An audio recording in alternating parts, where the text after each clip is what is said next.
Olá, seja muito bem-vindo a mais um Fintechs e Novos Investimentos. E hoje vamos falar com uma pessoa aqui que está inovando muito aí nesse mundo cripto e ligado ao Brasil. Tem uma stablecoin de reais. Conversei com ele aqui há acho que 2 anos atrás, praticamente 2 anos atrás, sobre essas stablecoins, sobre essa stablecoin que é o BRZ, mas tem muita coisa aí que a Transfero está fazendo além do BRZ. Então a gente vai entender muito bem qual que é o papel da Transfero aí nesse mundo cripto aí que está sendo criado. Para isso aí, eu estou aqui de novo com o Thiago, que é o CEO da Transfero. Tudo bom, Thiago? Tudo bom, Gustavo? Prazer estar aqui de novo, né? E também prazer te ver nas andanças pelo mundo, né? Portugal. Obrigado pelo convite, obrigado para quem estiver assistindo o programa. E, bom, prazerzaço estar aqui. Eu estou, aliás, falando de Miami, né? Eu estava aqui na conferência de Bitcoin. Aliás, Miami teve umas 5 conferências ao mesmo tempo. Teve NFT Week, Bitcoin Conference, a Solana também teve um evento, Side Event. Agora está tendo do Ethereum. Então tá bombando. Tá bem legal. A gente vai entrar nisso aí também. Mas antes, eu queria um pouquinho que você explicasse um pouco para a gente, Thiago, como é que foi essa criação da Transfero, né? Que acho que é o chapéu que está tudo, um monte de iniciativa embaixo aí. De onde surgiu? Tem uma ligação com a Suíça também. Eu queria entender um pouquinho onde surgiu e talvez até um passo antes, né? Da onde que vem aí a tua introdução aí no mundo cripto e onde que veio esse começo aí? Perfeito. Assim, né, de maneira breve sobre mim, eu estava trabalhando numa empresa coreana lá em 2012. Fui para Seul, na Coreia, chamava Daewoo a empresa, né? Ela foi famosa nos anos 90 por fabricar carro, né? E eu trabalhava na parte de trade finance. Então, toda a parte de importação de partes automotivas para o Brasil, da Ásia para o Brasil, eu acabava sendo essa ponta. E foi aí que eu comecei a ter um pouco mais de contato com pessoas de fora e eles já se falavam um pouco de Bitcoin nos meios mais obscuros, digamos assim, né? O pessoal mais especializado, que tinha conhecimento de Tor, né? De entrar na internet, negociações. Então, eu comecei a ouvir. Aí, com a experiência de brasileiro, né, Gustavo? Nós crescemos aí em países emergentes que têm problemas constantes com sua própria moeda, controle de capitais abertos ou velados. Acabou que eu acabei ligando os pontos, né? Óbvio que ninguém entende Bitcoin, digamos assim, de primeira, mas ao ver a capacidade, né, de você ter um ativo descentralizado até um bom ponto e com capacidade de mobilidade internacional, você basicamente tem ali uma pílula que resolve ou que ajuda muitas economias emergentes, né? Então eu comecei a pensar nisso. Fui fazer meu mestrado em Londres em 2014, na Universidade de Londres. Minha tese foi sobre Bitcoin, que foi um desafio para convencer a universidade a me deixar fazer uma tese, né? O tema ainda era muito incipiente, não tinha... eu tive que fazer basicamente pesquisa primária, né? Não tinha muita referência bibliográfica para isso. Também pesquisei lá no Institute of Economic Affairs, também em Londres, e também falando sobre... Eu estou falando Bitcoin aqui porque na época não se existia o conceito ainda de blockchain ou de... né, as altcoins ainda não eram tão... existiam, claro, Litecoin, etc., mas, por exemplo, o Ethereum ainda não existia. E aí, ao vir para o Brasil em 2015, fui convidado para fazer uma palestra na GV, lá no Rio de Janeiro.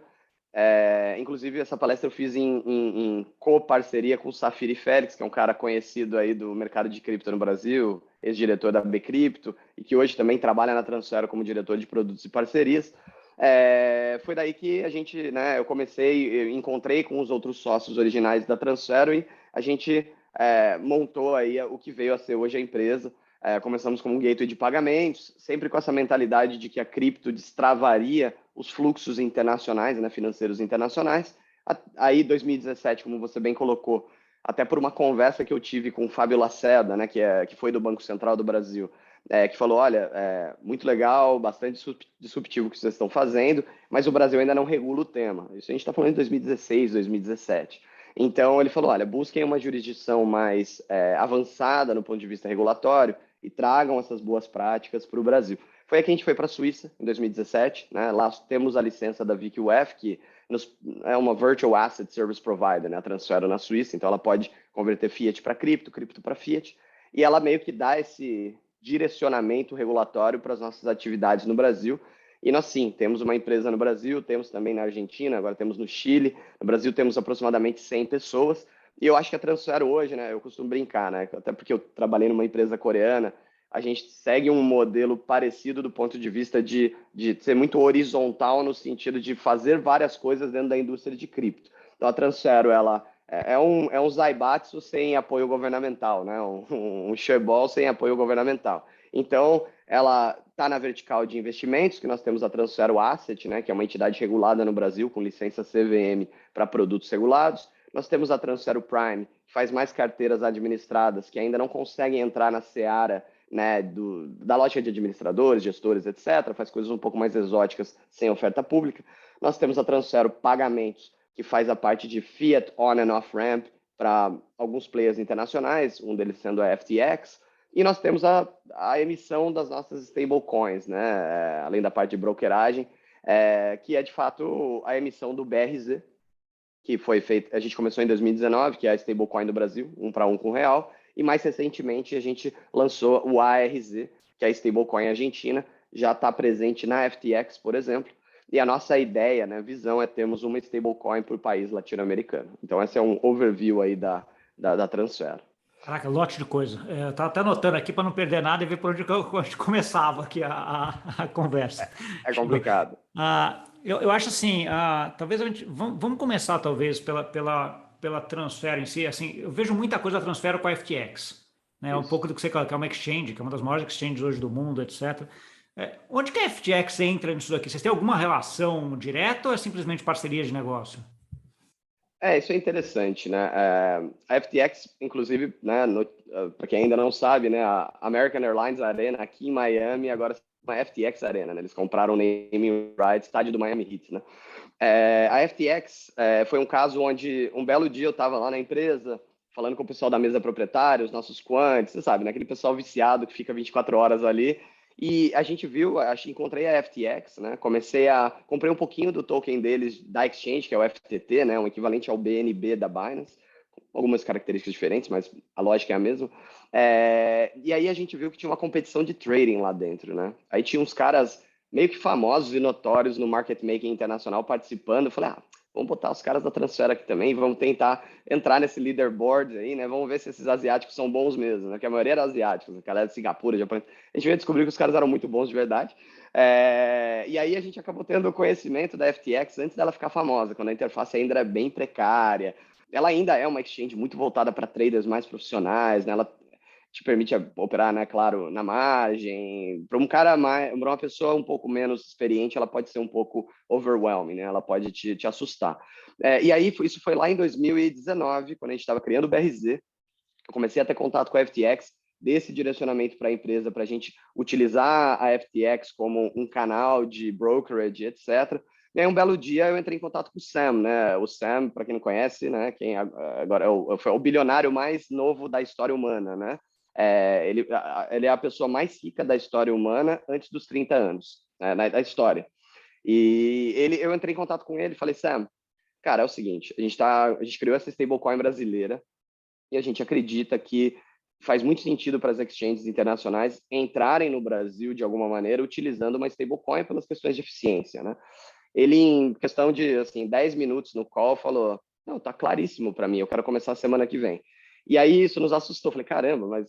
Né? Então, a FTX começou com o BRZ, aí um belo dia, depois de três meses rodando, né, e a FTX ganhando alguma relevância no Brasil, o Sam manda uma mensagem e fala, e aí, quer vender a Transfero?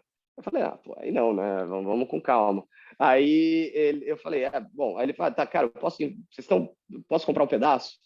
Eu falei, aí pode, né? Aí a gente chegou num deal, isso foi em 2020, onde a Alameda hoje é shareholder da Transfero, né, do grupo Transfero, e claro, né, tem o papel de grande market maker do BRZ. Então a gente tem a Alameda, que é a dona da FTX, um dos maiores, eu diria, é o segundo maior market maker do mundo, agora deve ser o maior, mas eles sempre foram ali top leaderboard da BitMEX por 2, 3 anos seguidos como market makers, provendo essa liquidez, principalmente em dólares para o BRZ, né? Então foi uma aliança muito estratégica.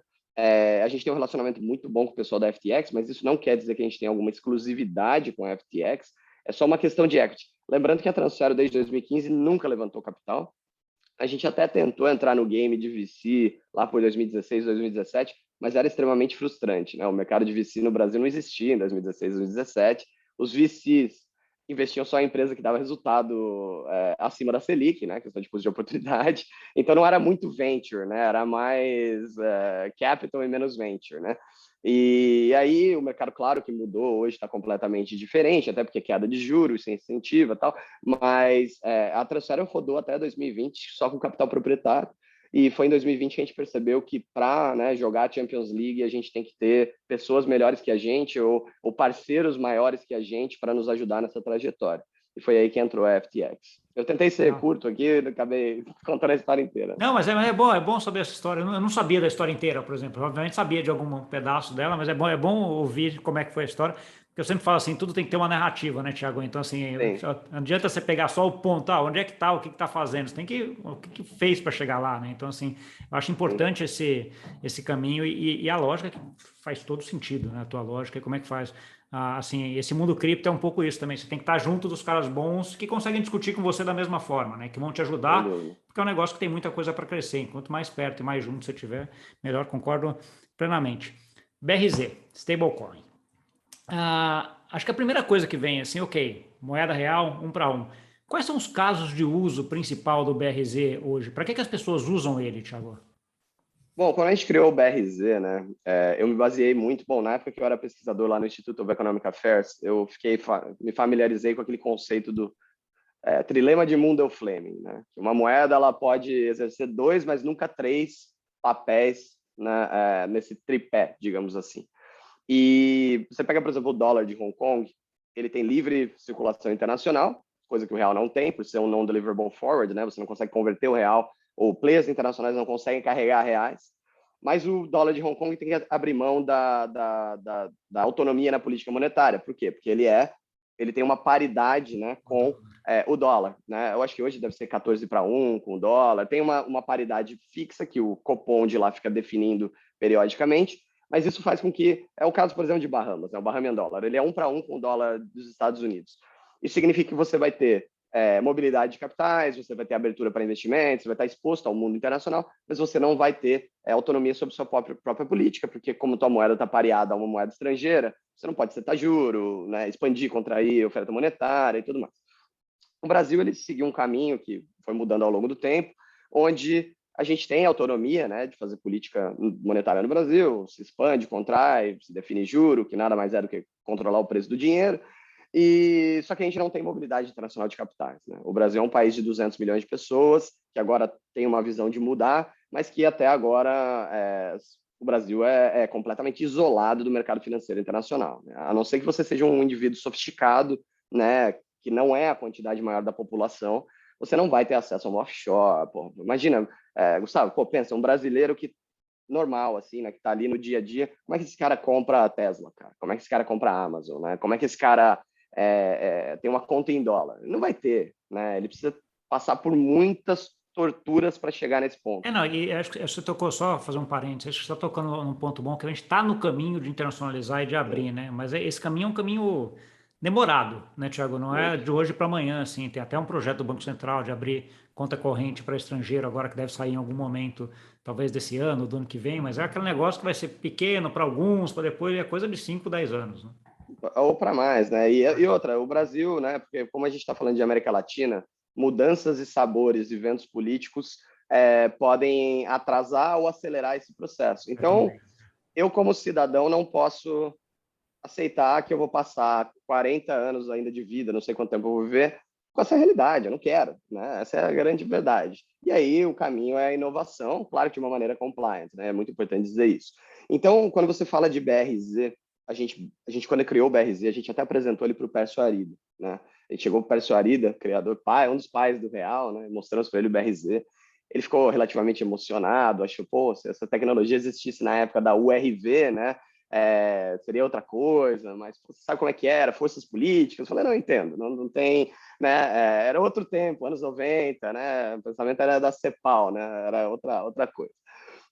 E aí hoje o que a gente consegue ver com o BRZ, né? Você tem um instrumento sintético, né? Pareado 1 para 1 com o real, que circula de fato e é moeda franca em plataformas internacionais. Isso nunca aconteceu na história econômica brasileira, né? Um brasileiro não pode ter uma conta em reais na Interactive Brokers, ou uma conta em reais na CME de Chicago, né? Ele não pode carregar a sua própria moeda, e o outro lado também, né? Players internacionais não podem carregar a moeda brasileira, né? E oferecer instrumentos, eu digo spot, em suas corretoras, por exemplo, antes disso. Mas com o BRZ eles podem, né? De alguma maneira o BRZ ele circula como se fosse um real na blockchain, um real privado, né?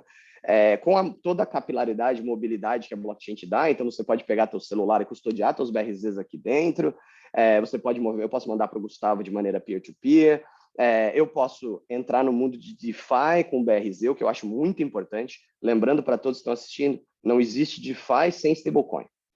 Stablecoin é a base do DeFi. E muita gente fala, porra, mas vai sair CBDC, né? Moeda do Banco Central. Eu falei, vocês realmente acreditam que uma moeda do Banco Central vai estar na PancakeSwap para staking, ou fazendo lending, ou um par contra BNB? Não é assim, né? Então, eu acho que o BRZ ele destrava o que vai ser o futuro das finanças, né? Já é, né, o presente, mas eu diria o futuro das finanças para o usuário normal. Então, hoje, por exemplo, Gustavo, um caso de uso bobo, assim. O usuário tem conta na FTX e o usuário tem conta na Crypto.com. Ao invés de fazer um saque em reais da FTX, passar pelo banco, aí fazer um outro Pix, sei lá, para Crypto.com, um TED, ele pode simplesmente pegar o BRZ da FTX, transferir via blockchain, né, por exemplo, da Solana ou do Ethereum, para Crypto.com e aproveitar uma oportunidade de arbitragem ou realocar seu patrimônio.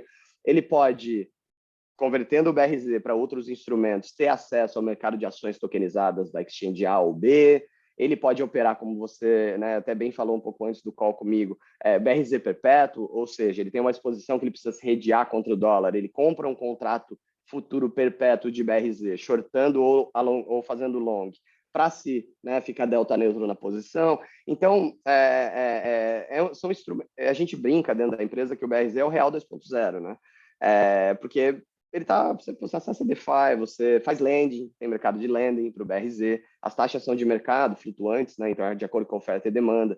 Então, existe um mundo de possibilidades aí que um real na blockchain abre. Tá bom. Não, show. Acho que você deu um overview bem legal aí do que é o BRZ, porque eu concordo plenamente contigo, assim. Acho que DeFi sem stablecoins não existe hoje, né? Então, assim, acho que a dúvida que eu tenho é se em algum momento no futuro essas stablecoins vão não ser mais stables, né? Elas vão ganhar caminho próprio e aí não vão precisar mais do lastro, mas é a mesma história da moeda fiduciária com o ouro, né? Ficou lá 200 anos com o ouro junto para depois, ó, não precisa mais do ouro, tira o ouro. Uma coisa que pode demorar um tempo aí, mas de qualquer forma, acho que em DeFi, certamente, stablecoin tem um papel importante. Como é que é o volume de BRZ hoje? Assim, como é que você mede a quantidade de, sei lá, de pessoas ou de volume que está sendo negociado? O que é isso hoje, Thiago? É interessante essa pergunta. A gente tem que pensar nos mundos on-chain e off-chain, né? On-chain são as pessoas que custodiam seu próprio BRZ na wallet, que movimentam uma transação na blockchain, por exemplo, de Thiago para Gustavo, carteira Trust Wallet para tua carteira, sei lá, Brad Wallet. No caso das movimentações off-chain, essas são um pouco mais difíceis da gente ter acesso, porque geralmente são as exchanges que têm contato com o cliente final, são justamente todos os depósitos, todos os saques, todos os trades internos que acontecem nos books das exchanges, que acontecem de forma gráfica, né, dentro do livro de ofertas das exchanges. Então, isso não é refletido na blockchain, certo? Então, como muitas corretoras usam o BRZ, Crypto.com, a Bittrex, a FTX, boa parte do volume acontece dentro dessas corretoras, né, dentro dos livros de oferta. Então, muito BRZ é trocado por Bitcoin, BRZ é trocado por USDC. Hoje, os maiores books de BRZ são, de fato, BRZ Bitcoin, BRZ USDC ou USDT, né? Os volumes, aqui de cabeça, na FTX, é questão de 5 milhões de dólares por dia em negociação, equivalentes. E acho que total somado agora, Gustavo, está dando de 10 a 12 milhões de dólares, tá? Somando tudo, desde o DeFi, a nossa pool lá, não é nossa, né? Lembrando, DeFi, não quer dizer que é a nossa pool, mas a pool que existe, da PancakeSwap, que tem BRZ BNB, BRZ BUSD, movimenta aí 100, 200 mil dólares dia, aí as exchanges centralizadas ainda dominam. O Brasil ainda está, eu diria, está entrando no mundo do DeFi, ainda não entrou, tá ainda no mundo da exchange centralizada, está caminhando para essa nova realidade. Então, vamos dizer aí de 10 a 12 milhões de dólares dia. O relatório da Receita do ano passado mostrou que, né, os declarados, né, 7,2 bi de BRZs movimentados no ano de 2021. Entendi. O que já é, vamos dizer assim, é pequeno em relação ao potencial que pode ser, mas já é um número considerável, né? Já é um negócio que negocia, sei lá, 1, 2 milhões, 12 milhões, que a gente estava falando aí, por dia de dólares, né? Já é um movimento bom, né? Sem dúvida. Assim, essa é uma questão que muita gente fala, né? Pô, pelo tamanho do Brasil, 200 milhões de pessoas, 12 milhões de dólares por dia. Mas tem que lembrar, né, que o gringo não entende o BRZ, ele não entende o BRL, para falar a verdade, né? Você conversa, por exemplo, com um americano, ele fala assim, tá, mas por que uma pessoa vai querer ficar em BRL? Por que ela não troca a economia dela inteira para dólar? Aí você tem que falar para o cara, olha, você tem que entender que existem 200 milhões de pessoas no Brasil que pagam suas contas em reais, seus impostos em reais, só fazem conta em real. Não é uma economia dolarizada, não é o Equador, não é assim, né? É um país de projeção política relevante na América Latina, eu diria aqui no Cone, né, Sul.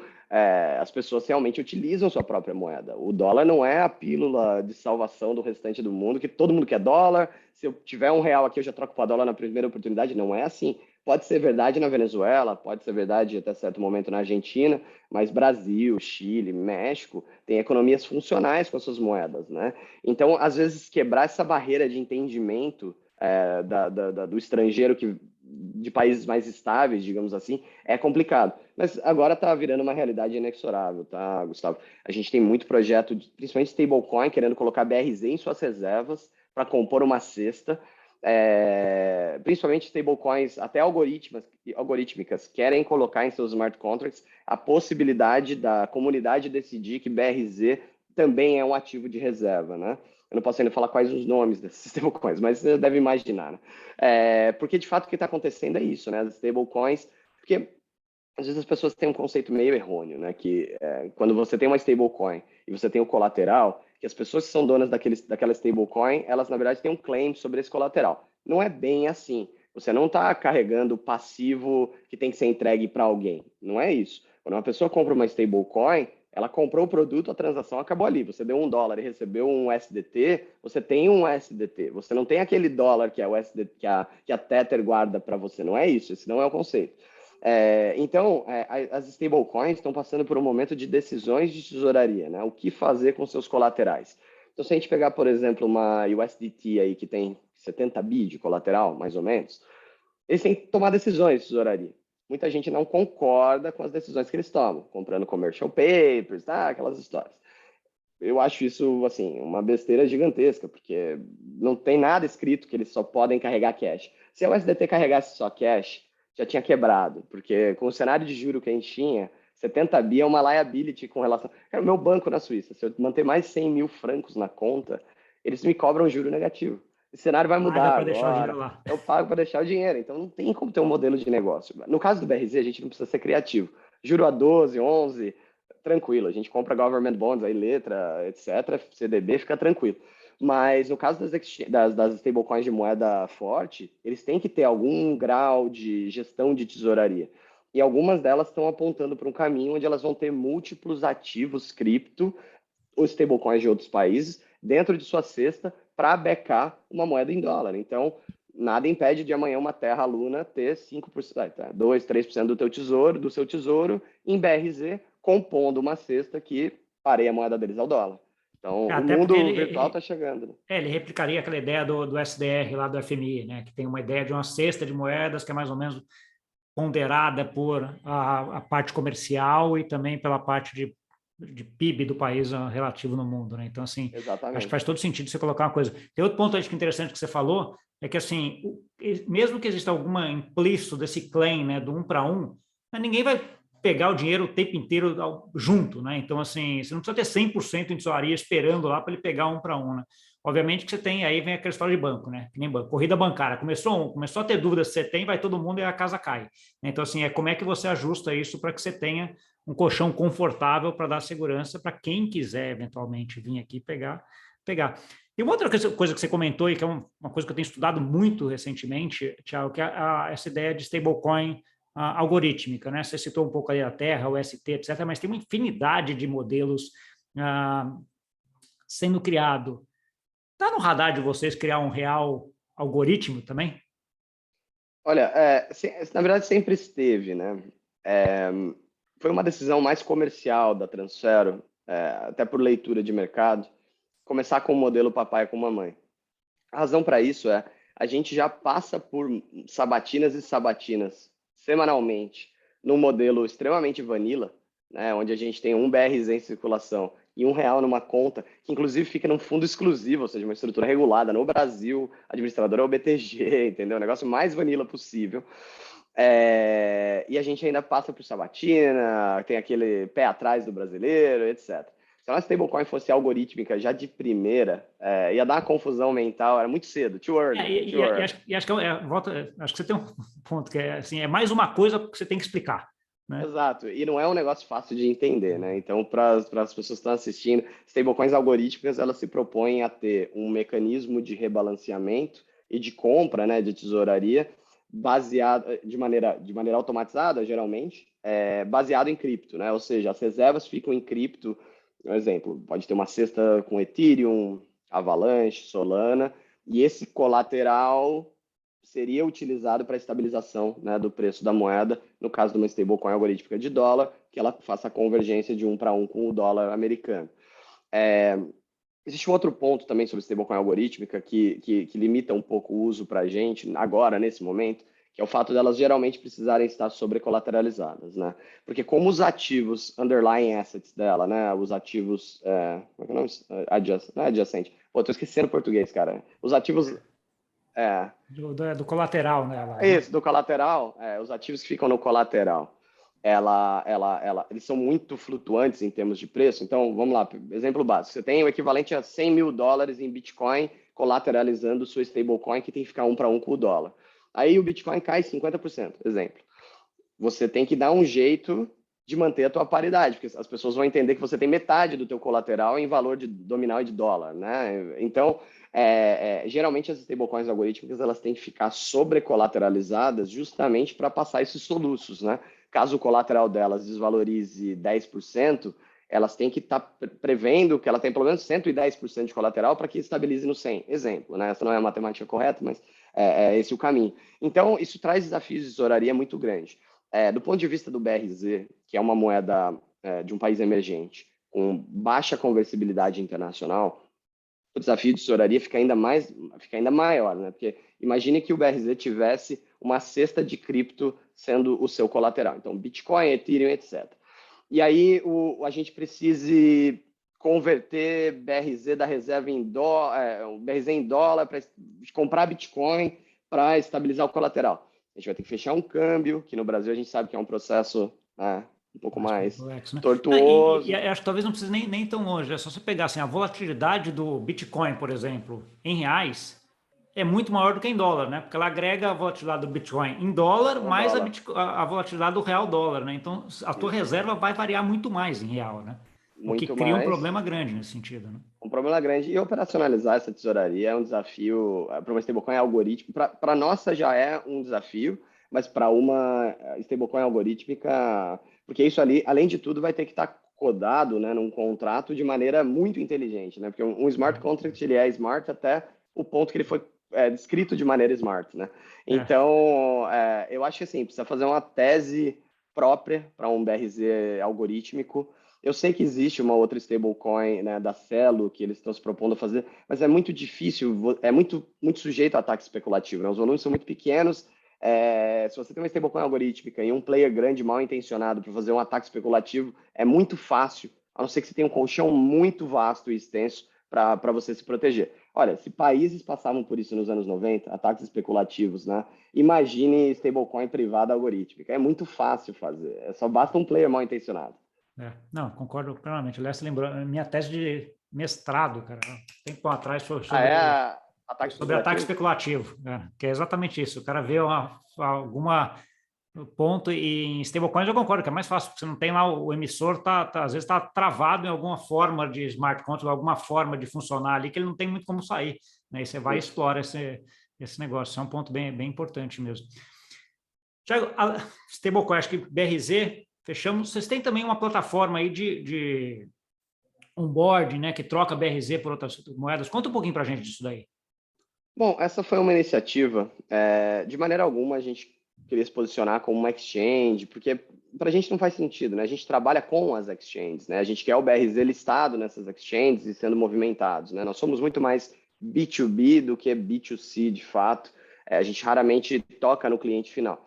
Mas é meio que não inventar a roda, né? A Circle já mostrou o caminho. Eles têm uma plataforma própria, claro que eu não estou nem comparando a plataforma da Transact com a da Circle nesse sentido, são gigantescos, mas a gente precisa ter o nosso ponto de conversão das nossas stablecoins para fiat ou para outros criptoativos, onde nós controlamos, né? Porque, por exemplo, se eu só tenho o BRZ listado na FTX ou na Crypto.com, qualquer novidade que eu queira lançar, eu dependo da boa vontade ou cooperação dessas exchanges para comprarem minha ideia e colocarem no pipeline de desenvolvimento deles, que pode demorar um dia, pode demorar um ano, ou nunca vir. No nosso caso, ao termos a nossa própria plataforma, a gente consegue trazer o que há de mais novo das inovações, assim, digamos assim, do BRZ, para o usuário final que queira acessar diretamente, e aí sim, né, depois se capilarizar, utilizar as outras exchanges. Então, a gente não faz muito marketing, mas nós somos essa última ponta, né? A gente é aquela lotérica que está ali por trás, mas o pessoal está usando o Itaú, está usando o Bradesco, entendeu? Então, e é importante para a gente experimentar no BRZ. Então, a gente tem algumas ideias aí de lançar produtos de staking, a gente tem ideias de lançar, bom, né, no futuro aí, quem sabe, plástico, né, cartão, etc. Então, tudo isso pode acontecer dentro do nosso ambiente controlado ali, né, para a gente entender para onde o mercado quer ir. Então, a gente já tem ali, por exemplo, uma das coisas que acontecem muito, tá, em exchange é guerra de blockchain. Essa exchange aqui apoia essa blockchain. Aquela exchange apoia aquela outra blockchain. E aí você vai ter uma descompatibilidade entre uma exchange listou o BRZ, por exemplo, no Ethereum, e a outra exchange listou o BRZ na Binance Smart Chain ou na Avalanche.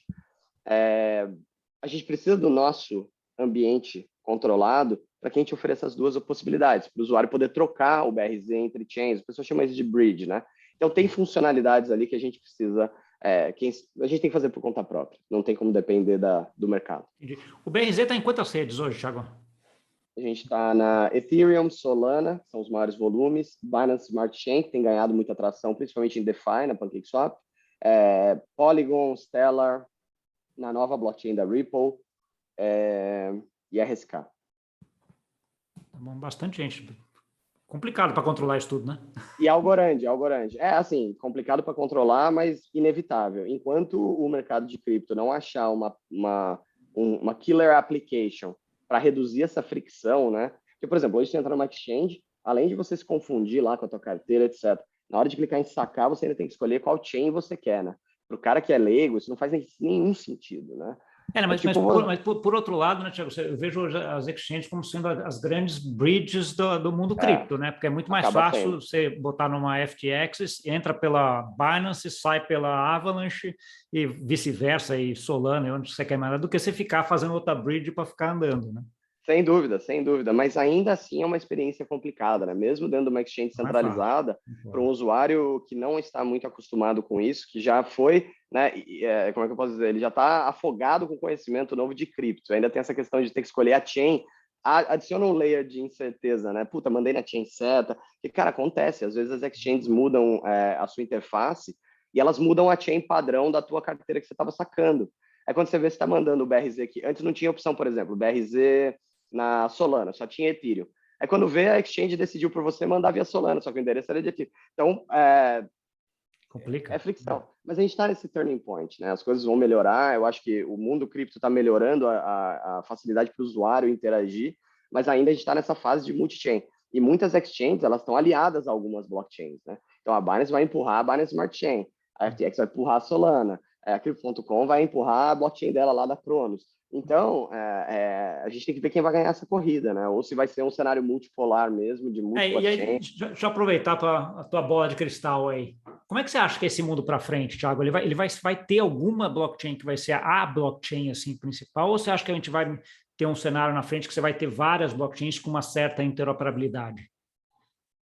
Acho que a gente vai seguir um modelo quase que, não de monopólio, mas meio de oligopólio. Eu acho que a gente vai ter 3 ou 4, né, com interoperabilidade, né, que hoje a gente tem muita chain, né, é muita chain. E é muito difícil imaginar que todas elas vão ter alguma relevância, porque no fim a discussão acaba sendo número de transações por segundo e custo, né? Acaba meio que boiling down the discussion, porque em termos de facilidade, o que você pode programar em cada chain, todas estão, de uma maneira ou de outra, equivalentes. Você pode ter aplicações de DeFi, nenhuma tem algo que, assim, ó, só essa tem, aquelas outras não tem, porque até porque todas são meio que, de alguma maneira, inspiradas, né, no Mesmo porque, Ethereum. e até pela concepção, é tudo código aberto, né? Então, assim, se o cara tem uma coisa Exato. muito diferente, dá 1, 2, 3 meses, já está todo mundo fazendo igual, né? Exato. Então, eu acredito que nesse momento a gente tem esse boom, né, essa explosão. Eu costumo brincar, né, principalmente quando a gente está falando de stablecoin dentro da empresa, que é meio um pouco como um encanamento de água, assim, né? Raro você ver um país que você pode escolher entre 3 ou 4 encanamentos que passam debaixo da tua casa, qual você quer usar para te prover água, né? Acho que isso não existe, é meio que talvez de gás até tenha, que você possa escolher 2, mas é uma infraestrutura meio que converge para um cenário monopolístico ou oligopolístico, né? Então, eu acho que na parte de chains, né? Quando a gente está falando de blockchain aqui, a gente está falando de infraestruturas onde tudo é movimentado e registrado.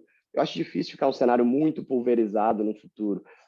Eu acredito que a gente vai ter 3 ou 4, com bastante interoperabilidade entre elas, e aí as diferenças vão ser puramente política comercial, assim, essa grande exchange dá backing para essa, então ela não vai morrer enquanto essa exchange for relevante.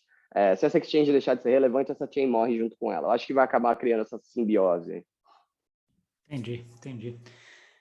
Eventos, né? Você está aí em Miami aí com esse monte de evento. Conta pra gente um pouquinho aí, o que você viu aí nesses eventos? O que tá rolando? O que foi legal aí? O que você vale a pena trazer? Bom, eu acho que foi o maior evento de cripto que eu já fui na minha vida, a Bitcoin 2022 aqui em Miami, em termos de, né, massa, escala, gigantesco, foi no centro de convenções ali de Miami Beach, um negócio enorme, assim, o palco, porra, Super Bowl, assim, o negócio estava impressionante. Dizem 35 mil pessoas na quinta-feira, o que é muita gente, e mais de 5 milhões de pessoas assistindo online. Então, realmente brutal, em termos de escala. Para você, né, que conhece, pô, a conferência de Bitcoin no passado, era aquele pessoal específico, né? Aquele pessoal cripto, Bitcoin maximalista, né? Essa conferência é completamente diversa em termos de público.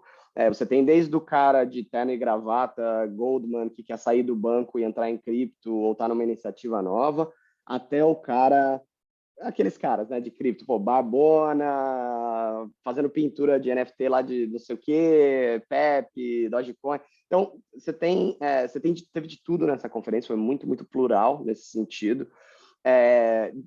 Peguei alguns feelings assim de 2017 virando para 18 nessa conferência, assim, muito hype também, né? Muita empresa nova que claramente não tem muita substância, mais com stand na conferência, que não era barato. Então, isso mostra que tem muito dinheiro no mercado, está bastante aquecido, né, nesse sentido. E, cara, não é mais futuro, né? É presente, viu, Gustavo? Porra, era impossível não entrar num restaurante em Miami, e eu digo Miami mesmo, e não ia ter alguém com uma camiseta de Bitcoin, ou holder, ou alguma brincadeirinha sobre cripto, ônibus todos pintados com Bitcoin, billboards na rua. Cara, impressionante, assim, impressionante. Eu acho que até aquela questão do prefeito de Miami ajudou com isso, né? Porque ele fez a Miami virar uma crypto city, não sei. Mas realmente mainstream, assim, eu acho que passou do ponto que, pelo menos aqui em Miami, o negócio é obscuro. Todo mundo sabe. Cara, eu fui na CVS, eu e o Safiri lá comprar água e tal, na farmácia, puxei um cartão que eu tenho cripto, e aí o caixa lá da farmácia puxou o dele, falou, eu também tenho. Eu falei, caralho. Então, Cara, é, dá para dizer que está mais rápido do que você achou que fosse, Thiago? Isso, ou não? eu nunca imaginei, Gustavo, pra falar a verdade, porque, cara, né, a galera mais antiga aí, eu entrava em banco, o pessoal dava risada de mim, né? Pô, Bitcoin, 2015, 2016, eu era chacota, né? Ah, moedinha digital, o cara da moedinha digital, não sei o quê. E agora eu vejo, pô, top executives de banco querendo falar comigo, interessado em ouvir mais sobre stablecoin. Eu falo, caramba, mudou mesmo, assim. Eu nunca imaginei, assim, eu nunca tive essa noção de que ia chegar nesse ponto. Tá bom. Beleza, Thiago. Cara, a gente está chegando aqui no final, acho que tem muita coisa para para falar. Eu acho que a gente não pode ficar 2 anos sem falar, não, Thiago. Acho que tem que É, falar mais coisas. Eu vou ver se eu te chamo mais, mais vezes para a gente combinar aqui, que eu acho que o papo é super legal. Eu queria que você desse agora talvez uma mensagem final aí para quem nos ouviu aqui também, e onde que eles se interagem, encontram você ou a Transfero. bom, primeiramente agradecer a todos que assistiram, espero que tenham gostado do tema. Transfero sempre aberto a receber contatos, pode ser no transfero.com ou no brztoken.io, né, que é a nossa stablecoin do real brasileiro. É, a mensagem é que skin in the game, né? Se vocês ainda não entraram de alguma maneira, tiveram contato com cripto, a melhor maneira de aprender é indo lá, comprando um pouquinho, carregando, fazendo transações, né? Perdendo o medo, mandando de A para B, uma wallet própria mesmo, não só em exchange, né? Ter contato com a tecnologia, se arrisque, entre em DeFi, se arrisque, eu digo, né, nos limites possíveis das capacidades financeiras de cada um, né? Mas é importante entender, porque as pessoas falam, mas pô, já está tarde, Bitcoin bateu aí $40.000, $60.000, não está tarde, ainda está cedo se parar para pensar, a tecnologia ainda está evoluindo, a gente está ainda naquela internet que você fazia website via front page, né? Ainda está ainda tá naquele estágio, que as aplicações não estão bem desenvolvidas, então tem que arriscar, tem que olhar, tem que estar em contato com essa tecnologia, porque eu acho que as pessoas vão movimentar dinheiro dessa maneira num futuro muito próximo. E esse vai ser o único método. Então, quanto antes a pessoa tiver contato com isso, melhor. Outra mensagem é que cripto é global por natureza. Então, não tenha vergonha de... você está operando em exchanges internacionais, fazendo muito bem. Porque não existe essa questão de exchange brasileira, internacional. Cripto está na blockchain.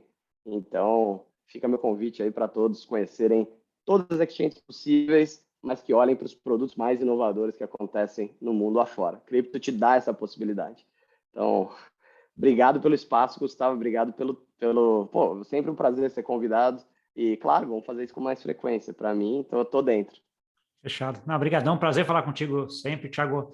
Valeu por toda a coisa e parabéns aí pela trajetória até aqui, né? Porque acho que ainda está exponencializando, acho que ainda você tem muito para frente aí, que vai fazer muita diferença nesse mundo. Gostei muito dessa tua fala, da fala final, no que você separa até um pouco do o que é Bitcoin e o que é tecnologia, né? Então, assim, não é comprando um ETF de Bitcoin que você está investindo em Bitcoin, você até está pegando a valorização do ativo, cara, mas você não está entendendo a transformação que ele é, né? À medida que você vai, coloca numa carteira própria e coloca, é outro bicho, é uma coisa que realmente é aquela coisa que abre a cabeça, que você olha e fala, pô, isso aqui é legal, mas, cara, olha o que ela pode transformar em termos de tecnologia, né? Um pouco do que você comentou aí, acho que foi muito legal isso daí. Bom, Não, excelente. É isso mesmo, exatamente isso. Uma coisa é se expor ao ativo de maneira especulativa, outra coisa é utilizar a tecnologia, né? É a diferença entre comprar a ação da Apple e, de fato, ter comprado o primeiro iPhone e visto o que era, né? Então, exato, diferente. é bem por aí também. Tá bom, Thiago, obrigadão. E para você que nos viu, obrigado pela audiência. Não esquece de compartilhar com aquele amigo e amiga que gosta desse conteúdo, coisa muito boa aqui de gente que está lá, skin in the game, e que tem uma trajetória aí impressionante em cripto aí nesses últimos 5, 6 anos, até um pouquinho mais aí desde quando ele começou, né? E que claramente aí vai continuar com esse papel aí principal dentro do mundo cripto, não só no Brasil, global, como ele mesmo falou, tá bom? Obrigado e até semana que vem. Tchau, tchau.